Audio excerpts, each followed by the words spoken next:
에베소서 1장 1절에서 6절까지 저와 여러분이 한 절씩 교독하도록 하겠습니다.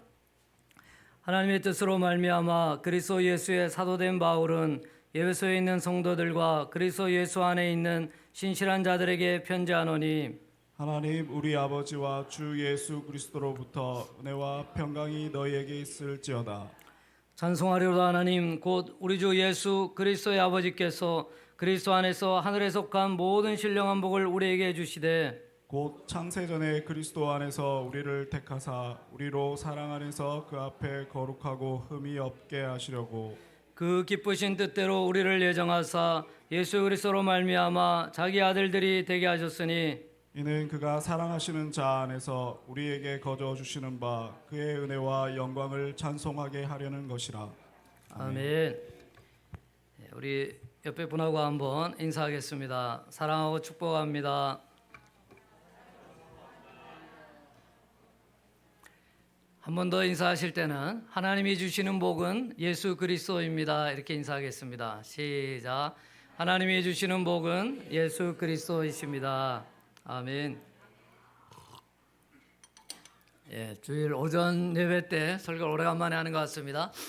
우리 담임 목사님께서 광주 에바다 교회 순복음 에바다 농화교회에 집회를 인도하러 가셨습니다. 오늘 오전 집회, 오후 집회까지 인도하시기 때문에 여러분들도 같이 중보해서 기도해 주시면 좋겠습니다.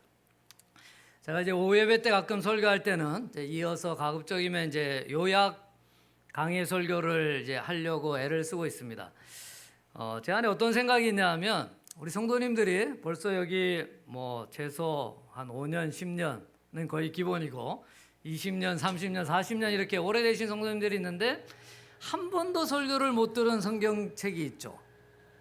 그죠? 다 아시는 것처럼 그렇게 계시면 안 됩니다. 그런 것이 이제 교회 교육의 이제 맹점인 것 같고, 요즘은 저희가 이제 교회에 와서도 많아야 주일 오전 예배, 오후 예배 드리고 끝납니다. 수요예배, 금요기도에도 거의 다 안 나오시기 때문에 주일 오전 예배를 또 이제 처음 오시는 분도 있고 신앙이 약하신 분들도 주일 오전 예배는 거의 다 오기 때문에 대체로 이제 담임 목사님들이 주일 오전 예배 설교 수준을 조금 이렇게 평이하게 낮게 이렇게 합니다. 그리고 오후 예배는 조금 더 수준 있게 하고 수요예배, 금요기도는 조금 더 수준 높게 이렇게 이제 하는 경향이 많거든요.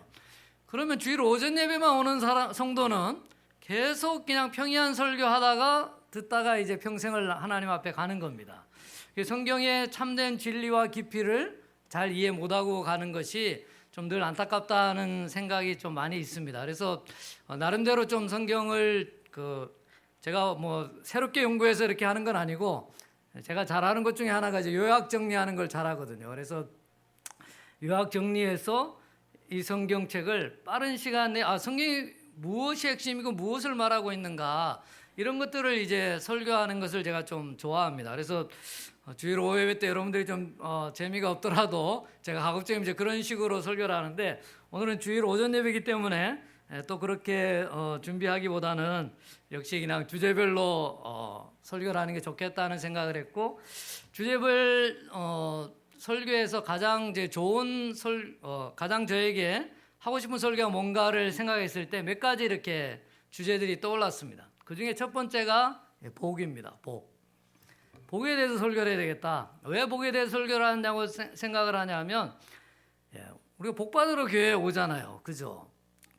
예수 믿고 복 받기 위해서 교회에 오는데, 제가 상담을 이제 한 15년 넘게 상담을 해오고 있습니다. 전문 상담가가 아니기 때문에 아침부터 저녁까지 계속 상담만 하는 건 아니지만, 요즘은 제가 이제 띄엄띄엄 하지만 옛날에는 거의 매일 제가 점심시간 또 진료 마치고 오후에 또 토요일 진료 마치고 이렇게 상담을 많이 했었거든요.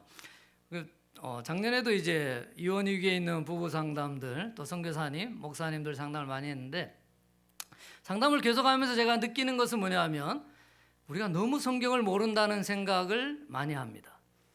성경을 모르는 거예요. 성경에서 뭘 말하고 있는지를 성도들만 모르는 게 아니고 목사님도 잘 모르고요, 선교사님도 잘 모르는 경우를 많이 보게 됩니다. 그래서 이제 상담이 이렇게 내적 치유인데요, 상담이 이제 네 번째, 다섯 번, 저는 이제 단기 상담하기 때문에 네 번째, 다섯 번째 상담할 때는 주로 복음에 대해서, 성경의 진리에 대해서 이렇게 나눌 때가 많이 있습니다. 그 성경의 진리에 대해서 나누는 것 중에 가장 많은 빈도수를 차지하는 게 복입니다. 과연 무엇이 복인가? 나는 오랫동안 목사 사모로 섬겼고, 난 오랫동안 선교사로 섬겼는데 지금 나의 모습이 가정이 힘들고 관계가 힘들고 상황이 힘들다는 것을 고백하면서 오는 분들이 많이 있는 것이에요.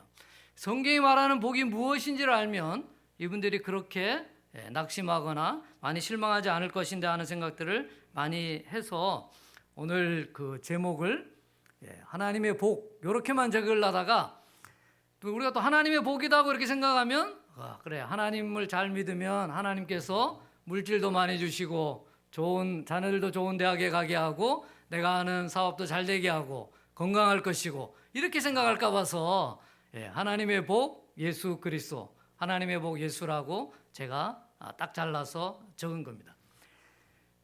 제 설교의 처음과 내용들을 다 모르시더라도 하나님의 복은 오직 예수다, 이것을 알면 오늘 설교를 다 이제 잘한 겁니다. 제가 몇 분하고 한 번 더 인사하겠습니다. 하나님의 복은 오직 예수님입니다. 하나님의 복은 오직 예수님인데 이 예수님 말고 우리가 다른 거를 찾기 때문에 늘 실망하고 좌절이 있고 어려운 삶을 살아가는 것입니다. 예수님 한 분만으로 만족하는 저와 순복음사직의 성도님들이 되기를 축원합니다. 제가 지난번에도 그 에베소서 그 요약 강의할 때 이런 설교를 했던 것 같은데요. 오늘 설교는 한번 적어도 한 번 이상, 두 번, 세 번 듣는 성도님들이 많을 것 같은데 또 주일 낮 예배만 참석하는 성도님들도 계시기 때문에 이 말씀을 한 번 더 꼭 하고 넘어가야 되겠다는 생각에서 에베소 1장의 본문을 선택했습니다. 오늘 또 제가 이렇게 설교하는 내용, 또 예화를 드는 내용들 미리 들으셨더라도 양해하시고 한 번 더 좀 리마인드 새롭게 생각하시면 좋겠습니다. 한 10여 년 전, 한 20년 전쯤에 미국에서 대대적인 그 사회학자들의 연구가 있었습니다. 무슨 연구를 했냐면 사람은 어디서 어떻게 하면 복을 받는가, 사람이 행복한 이유는 무엇인가, 이것을 연구하기 위해서 사회학자들이 약 수만 명에 대한 사람들 앙케이트 조사를 한 거예요. 그 결과로 당신은 무엇이 있으면 행복하겠습니까? 이렇게 질문을 던졌습니다. 사람들이 여러 가지 질문에 답을 했겠죠. 그 중에 가장 많은 답이 무엇일까요? 이전에도 제가 한번 설명드린 적 있죠. 우리가 다 알듯이 돈이 많으면 행복할 것입니다. 이 대답이 제일 많이 나왔습니다. 뭐니 해도 항상 많이가 중요하죠. 두 번째는 뭐가 나왔을까요? 인기, 한자리, 명예, 이런 것이 있으면 행복할 것이라고 답한 사람들이 많습니다. 지금 이제 우리나라 4월달 총선을 앞두고 난리죠. 뭐 공천 혁신을 한다, 뭐 보수 대통합이 있어야 된다 하고 막 그 사람들이 거기에 자기의 삶을 다 올인하는 사람들을 우리가 많이 보게 됩니다. 세 번째는 외모입니다. 외모가 빼어나면 행복할 것이다. 그래서 요즘 이제 어린애들 키가 작으면 부모들이 난리죠. 그래서 소아과 성장반려센터 이런 데 가가지고 주사를 맞든지 약을 먹든지 이렇게 하고 있습니다. 또 외모가 이제 좋아야 된다고 생각을 해서 옛날에는 이제 여자분들이 대학교 마치고 이제 쌍꺼풀 수술하고 이랬는데 요즘은 중고등학생 때 이미 다 쌍꺼풀 수술은 기본이죠. 저 서면에 가면 성형외과가 많아요.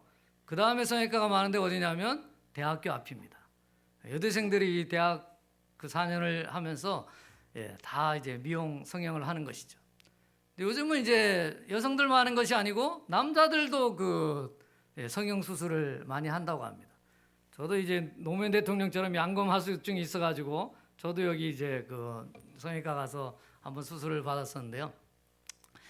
이렇게 조금 더 그렇게 하면 내가 좀 더 행복해질 것이라고 생각하는 것입니다. 우리나라가 전 세계 성형 수술이 전 세계에서 1, 2위를 다툽니다. 러시아하고 우리나라하고 1, 2위를. 러시아가 그렇게 또 성형을 많이 한다 그러네요. 마지막 네 번째는 쾌락이라고 답을 했습니다. 즐기면 행복할 것이다. 우리나라 술 소비량도 또 전 세계 1, 2위를 다투죠. 요즘은 이제 1위에서 약간 내려왔다 그러는데 개인당 소비율은 아직도 1위인 것 같아요, 우리나라가. 그만큼 전 세계 사람들이, 우리나라 사람들도 마찬가지고 돈이 있으면 행복할 것이다. 인기 한 자리가 있으면 행복할 것이다. 또 외모가 출중하면 행복할 것이다. 쾌락을 즐기면 행복할 것이라고 답을 했다는 것입니다. 근데 사회학자들이 고민에 빠졌습니다. 왜 고민에 빠졌냐면 이러한 행복된 조건들을 다 가지고 있어도 그 사람이 별로 행복하지 않다는 것을 발견한 것이에요. 돈이 있으면 행복할 것인데 돈 많은 사람이 자살하는 사람이 있고 외모가 출중한 사람이 자살하는 것들을 보게 된다는 것이죠. 우리가 잘 아는 그 노무현 대통령, 이 중에도 뽑으신 분들 있죠. 많은 분들의 존경을 받고 지금도 지금 현 대통령과 비교하면서도 오히려 노무현 대통령이 더 좋았다 이렇게 평가하는 사람들이 많이 있을 정도로 여러 사람들의 이제 신뢰를 받았던 대통령인데 이분이 마지막은 자살을 선택하셨죠. 그의 삶이 행복하게 끝나지를 못했습니다. 우리가 잘 아는 이제 최진실 씨 연예인도 이 사람은 조금 전에 언급했던 것이 다 있었던 사람이에요. 돈이 있었고 외모도 있었고 인기를 얻은 사람이었고 또 쾌락을 즐길 수 있는 충분한 여력이 있는 사람이었습니다. 그럼에도 불구하고 그도 역시 자살로 인생을 마감했습니다. 그의 삶이 행복하지 않다는 것을 우리에게 알려주는 것이죠. 우리나라의 가장 가쁜 이건희 회장의 막내딸이 한 10여 년 전쯤입니까? 미국에서 자살을 선택했죠. 이런 사람들은 자기가 평생 이제 우리는 열심히 일해야지 먹고 살잖아요. 근데 이 사람들은 가만히 있어도 자기 남은 생애를 충분히 즐길 수 있고 충분히 보낼 수 있는 그런 재력이 있었음에도 불구하고 그들의 삶이 행복하지 않았다는 것을 사회 현상을 통해서 우리가 배울 수 있는 것입니다. 그래서 사회학자들이 고민을 했습니다. 왜 이런 것들을 가지고 있는 사람들이 행복하지 않을까? 그래서 이 사람들이 연구한 것이 연구에서 밝혀낸 것이 세 가지입니다. 첫 번째는 사람들이 잘 적응하더라는 거예요. 작은 차를 타던 사람이 좀 차가 작아서 불편합니다. 좀 큰 차를 사기 원합니다. 중형 차를 샀어요. 소형차를 살던 사람이. 그러면 그것이 얼마나 기쁘겠습니까? 사람은 금방 이 적응을 잘한다는 것입니다. 집을 작은 평수에서 큰 평수로 이사를 했습니다. 그럼 이 사람이 얼마 동안에 행복할까요? 계속 행복할까요? 그러면 계속 만족감 가운데 행복하고 감사하는 삶을 살 것인데 그러지 않죠. 우리들의 삶을 통해서도 우리가 보듯이 사회학자들이 연구한 결과로는 이 사람이 자기가 원하는 것을 가졌을 때 행복할 수 있는 그 기간이 최소 2주에서 길게는 6개월이랍니다. 물론 그보다 더 짧은 사람도 있고 더 긴 사람도 있겠지만 평균적으로 그 정도의 시간이 지나면 행복감이 떨어진다는 거예요. 두 번째는 욕구가 자꾸 상승하다라는 겁니다. 연립주택에 살던 사람, 공동화장실을 쓰던 사람이 많이 불편하겠죠. 열심히 일을 해가지고 아파트, 화장실 딸린 아파트에 20평짜리 이제 이사를 했습니다. 그럼 기쁘고 좋겠죠. 그런데 거기서 만족하지 않고 자녀들하고 같이 화장실을 쓰니까 불편한 거예요. 그래서 30평대, 40평대 화장실 2개짜리 있는 아파트가 필요한 거죠. 우리 목사님 전에 설교하셨죠. 서울에 가면 90평대 아파트를 2채를 사가지고 중간에 구멍을 내서 이렇게 같이 사는 사람도 있다고. 목사님께서 전에 설교하셨듯이 우리의 삶이 화장실 개수 늘리다가 하나님 나라 가는 그러한 잘못을 범하면 안 되겠습니다. 제가 전에 이제 재정 강의를 한번 할 때 있었는데 그때 어떤 서적에 이런 글이 있었어요. 우리들 대부분은 지금 벌어들이고 있는 수입의 절반만 가지고서도 그리 심각한 타격 없이 살아갈 수가 있음에도 불구하고 우리들은 가까스로 빚 안 지고 살고 있다고 느낍니다.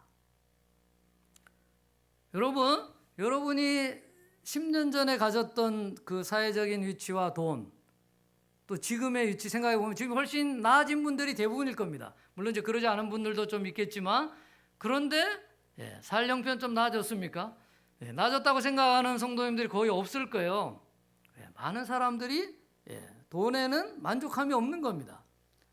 내가 전에보다 10배, 20배를 벌어도 역시 내가 생각하는 건 똑같다는 것이죠.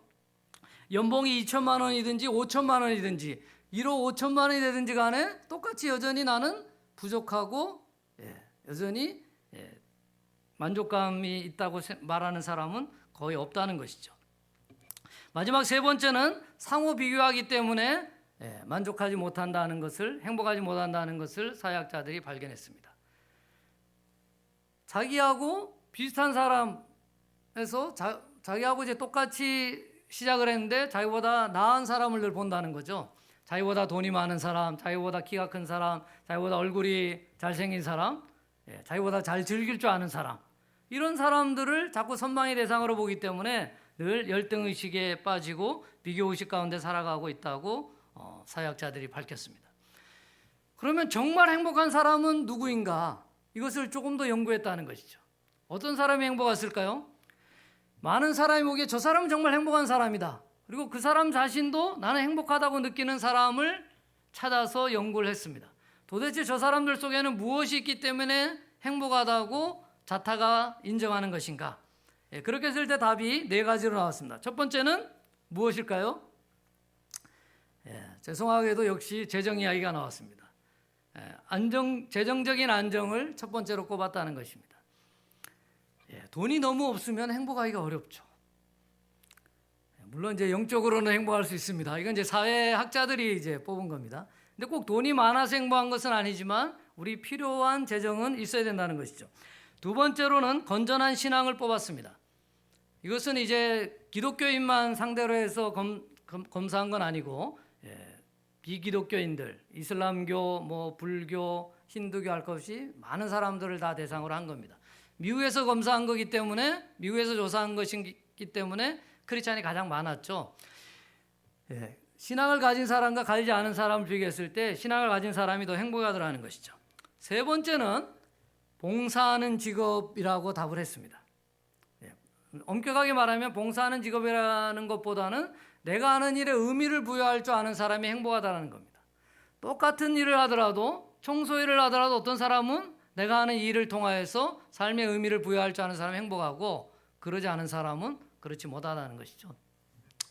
저는 이제 의사이면서 원장이기 때문에 제가 나온 고신대학 출신의 원장들 모임이 한 달에 한 번씩 있습니다. 연제구 안에 있는. 아직까지 의사는 선방의 직업 중에 하나인데 모이면 자기 자랑들하고 좋은 일들 이야기할 것 같죠. 감사하는 이야기 많이 할 것 같습니까? 그러지 않고 어쩌든지 빨리 그 힘든 개원의를 접고 남은 여생을 그냥 편안하게 즐길 수 있을 것인가? 이것이 대화의 많은 그 시간들을 보내고 있어요. 내가 하는 일에 대해서 영적인 일, 우리 그리스도인으로서는 하나님이 우리를 부르셨다는 그 부르심의 인식이 있어야 될 줄로 믿습니다. 마지막 네 번째 요소는 사랑하는 관계가 있는 사람이 행복하더라는 것이에요. 내 삶이 어렵고 재정이 부족하고 얼굴이 예쁘지 않아도 나를 사랑해주고 지지해주는 가족, 나를 사랑해주고 지지해주는 친구들이 있게 될 때 그 사람은 행복하다는 결론이 나왔습니다. 이 중에서 어떤 것이 점수가 제일 많았을까요? 역시 사랑하는 관계가 점수가 제일 많이 나왔습니다. 이 검사는 얼마 전에 제 기억으로 한 5년 정도밖에 안 된 것 같습니다. 그 하버드 대학교 정신과 교실에서 70년 동안 연구한 그 결과가 있어요. 여러분 70년 동안 연구한다는 건 쉬운 것이 아니죠. 그 교실에서 이제 연구를 한 건데 한 교수가 이제 끝나고 그 다음 교수가 대를 이어서 이렇게 연구를 한 겁니다. 그 연구의 제목은 사람은 무엇으로 가장 행복할 것인가? 그 답이 뭐였는 줄 아십니까? 그 답이 바로 사랑하는 관계였어요. 수십 년 전에 미국에서 앙케이트 조사한 거하고 하버드 대학교에서 70여 년에 걸쳐 가지고 조사한 결과의 답이 똑같이 나왔다는 것은 우리에게 시사하는 바가 큰 것입니다. 이것은 또 성경적으로도 의미가 있는 것이죠. 성경은 뭘 말하고 있습니까? 하나님 사랑, 이웃 사랑, 하나님과의 관계, 이웃과의 관계를 우리에게 설명해 주고 있는 것입니다. 전 세계에서 가장 가난한 나라 중에 하나가 방글라데시죠. 요즘은 가장 가난한 것에 조금 올라왔다 하더라고요. 가장 가난한 나라로 취급받으면서도 전 세계에서 행복지수가 가장 높은 나라가 방글라데시입니다. 이 행복지수 1위를 거의 놓치지 않아요. 근데 방글라데시가 왜 행복지수가 높은가를 연구해 보니까 방글라데시가 아버지와 자녀들과의 관계가 가장 좋답니다.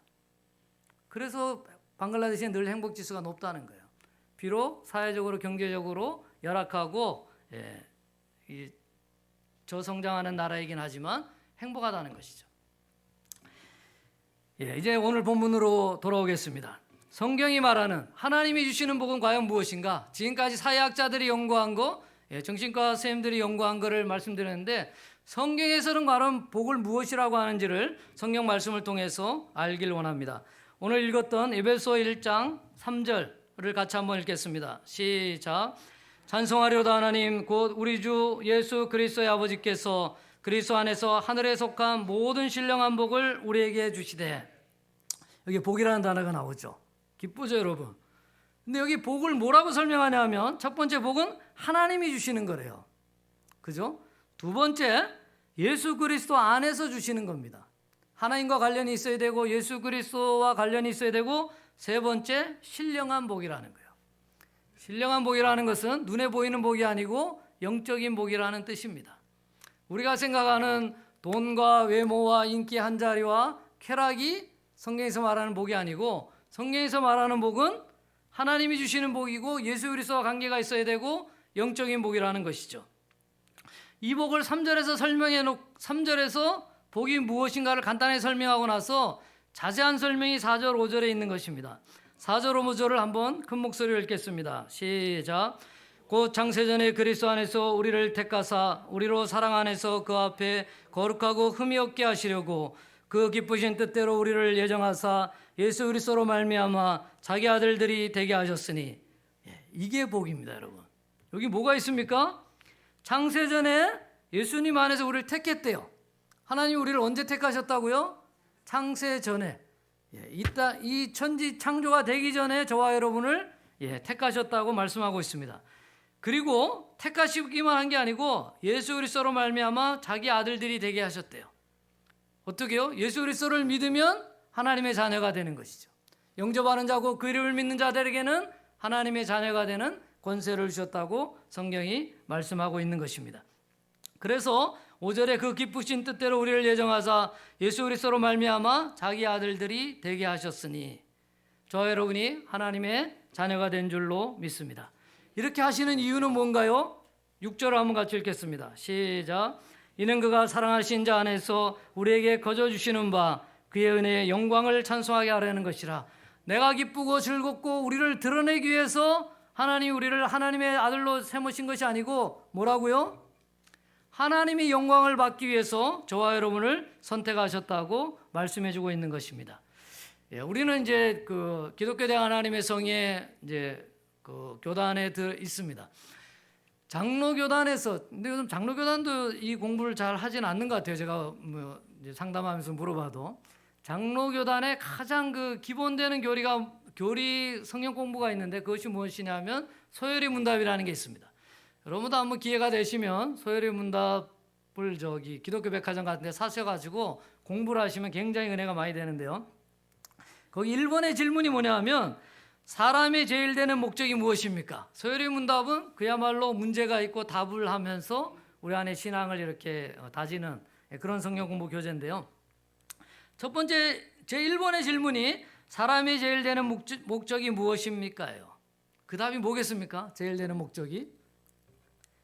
그 답은 하나님을 영화롭게 하고 하나님을 영원토록 즐거워하는 것이다. 이렇게 되어 있습니다. 그거와 관련되어 있는 성경 구절들이 거기 쭉 적혀 있어요. 여러분 우리가 왜 예수 그리스도를 믿습니까? 내가 잘되고 편하고 노년이 기쁘고 즐겁기 위해서 예수 믿습니까? 성경은 하나님 중심이고 예수 중심입니다. 우리 중심이 아니에요. 근데 우리는 예수를 믿으면서 내 중심으로 자꾸 생각하려고 합니다. 내가 기쁘고 즐겁기 위해서 우리가 그 예수를 믿는 것이 아니고 우리가 예수 그리스도를 믿음으로 하나님이 영광을 받으신다는 거죠. 하나님이 그것을 기쁘시게 하는 것이 성경을 기록하시고 우리를 하나님이 선택하시고 이 천지창조를 허락하시고 하나님이 역사하시는 주 목적이 되는 것입니다. 예수 믿어서 내가 기쁘고 즐거운 것이 목적이 아니고 하나님께서 우리를 통해 영광을 받으시는 것이 우리를 창조하신 목적이라는 것을 성경은 분명히 하고 있습니다. 여러분 여기 그 에베소서 1장 3절에 나온 이 복이라는 단어가 구약 성경에 제일 먼저 어디서 나오겠습니까? 우리가 잘 알죠. 왜냐하면 창세기 1장은 그래도 주로 다 읽어보니까 창세기 1장에 복이라는 단어가 나오죠. 우리가 잘 아는 구절은 창세기 1장 27절 28절입니다. 하나님이 자기 형상 곧 하나님의 형상대로 사람을 창조하시되 남자와 여자를 창조하시고 하나님이 그들에게 복을 주시며 하나님이 그들에게 이르시되 생육하고 번성하여 땅에 충만하라. 땅을 정복하라. 바다의 물고기와 하늘의 새와 땅에 움직이는 모든 생물을 다스리라 하시니라. 이 말씀 우리가 잘 알죠. 여기에 나오는 복이 그 구약 성경은 히브리어로 되어 있습니다. 히브리어로 바라크라는 단어를 써요. 바라크라는 단어가 무슨 뜻이냐 하면 하나님이 주시는 것이다 이런 뜻이에요. 복이라는 것은 우리가 생각하고 인간이 만들어내고 인간이 양망하는 그런 게 아니고 하나님이 주시는 것이 복이다 이런 뜻이 바라크라는 것입니다. 다르게 조금 더 이렇게 설명하면 하나님과의 온전한 관계가 있는 것을 복이다 이렇게 설명합니다. 그런데 이 바라크라는 단어가 금방 읽어드린 창세기 1장 27절 28절에서 처음 나온 것이 아니고 바로 그 앞절에 있습니다. 1장 21절 22절에 이 복이라는 단어가 한 번 더 나옵니다. 먼저 나옵니다. 제가 한번 읽어드리겠습니다. 창세기 1장 21절 22절입니다. 하나님이 큰 바다 짐승들과 물에서 번성하여 움직이는 모든 생물을 그 종류대로 날개 있는 모든 새를 그 종류대로 창조하시니 하나님이 보시기에 좋았더라. 하나님이 그들에게 복을 주시며 이르시되 생육하고 번성하여 여러 바닷물에 충만하라. 새들도 땅에 번성하라 하시니라. 여기 인간한테 복을 주신 것이 아니고 바다의 물고기, 하늘의 새, 땅의 짐승들에게 복을 주셨다고 설명하고 있습니다. 자, 그럼 여러분 우리가 일반적으로 생각하는 복은 돈이 많은 것이고 외모가 출중한 것이고 인기와 한자리를 얻는 것이고 쾌락을 즐기는 것입니다. 그런데 물고기나 짐승들이 무슨 인기가 있고 한자리가 있고 쾌락을 즐기겠습니까? 그들에게 복이라는 것은 하나님이 피조물들에게 명령한 그대로 지내는 것이 바로 복인 것입니다.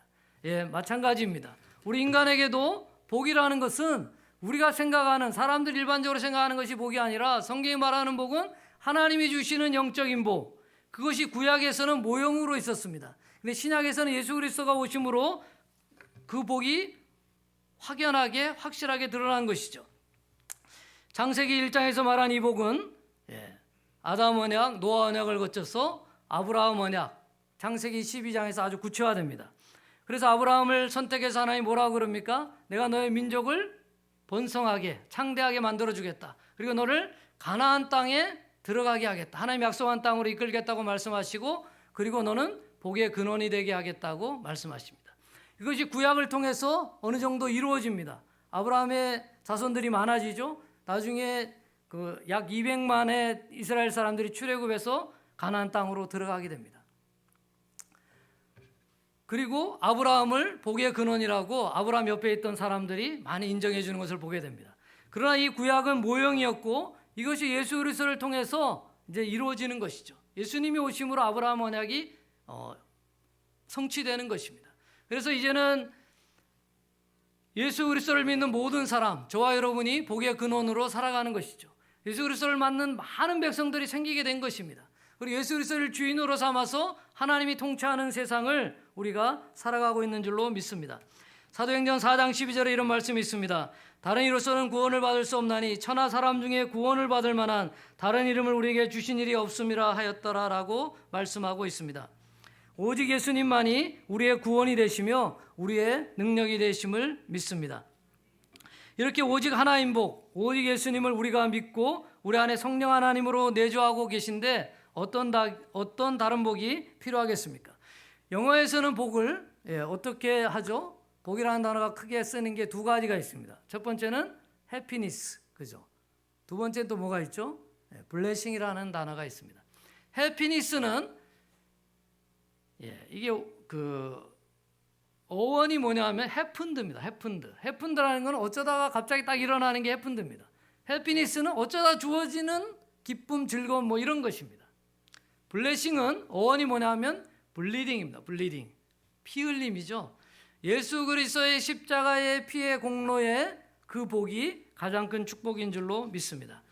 우리 그리스도인에게 필요한 복은 해피니스가 아니고 블레싱인 줄로 믿습니다. 우리나라는 예로부터 샤머니즘이 많았습니다. 그죠? 그래서 달을 바라보면서 또 정한수를 떠놓고 또 큰 나무 앞에 가서 아니 돌이 큰 데 가서 정성을 들였습니다. 이것이 이단 종교에 또 그대로 있죠. 여러분 불교나 그 다음에 유교, 특히 우리나라의 불교와 유교는 거의 종교가 아닙니다. 왜냐하면 이제 다 샤머니즘하고 이렇게 결탁이 많이 돼 있죠. 그래서 천주교에도 보면 이제 제사를 많이 지내고 이렇게 하는데, 그런데 무엇이 문제인가 하면 이것이 교회 안에도 그대로 들어온 것이랍니다. 정한수를 떠놓고 달을 보면서 샤머니즘적으로 빌었던 그 복을 교회 와서도 똑같이 기도하면서 그 복을 기도하면서 우리가 하나님 앞에 기도하고 있지는 않은가 한번 돌이켜 봐야 됩니다. 성도님들은 왜 열심을 다해서 살아가고 계십니까? 왜 충성하고 봉사하시는가요? 천국에 가서 상 받기 위해서 열심을 내야 된다고 생각하고 계십니까? 그러나 기독교는 다른 것입니다. 성경은 우리의 구원이 자력 구원이 아니라고 설명하고 있어요. 타력 구원이라는 겁니다.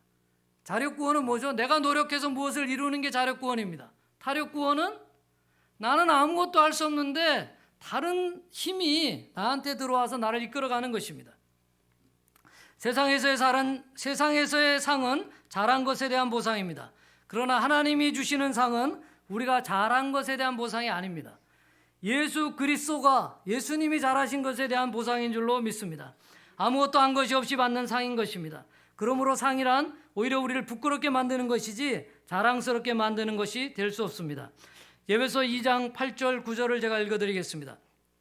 너희는 그 은혜에 의하여 믿음으로 말미암아 구원을 받았으니 이것은 너희에게서 난 것이 아니요 하나님의 선물이라. 행위에서 난 것이 아니니 이는 누구든지 자랑하지 못하게 함이니라. 여러분, 믿음으로 우리가 구원을 받죠. 근데 이 믿음이 어디에서 왔다고요? 하나님의 은혜로 믿음이 주어졌다고 설명하고 있습니다.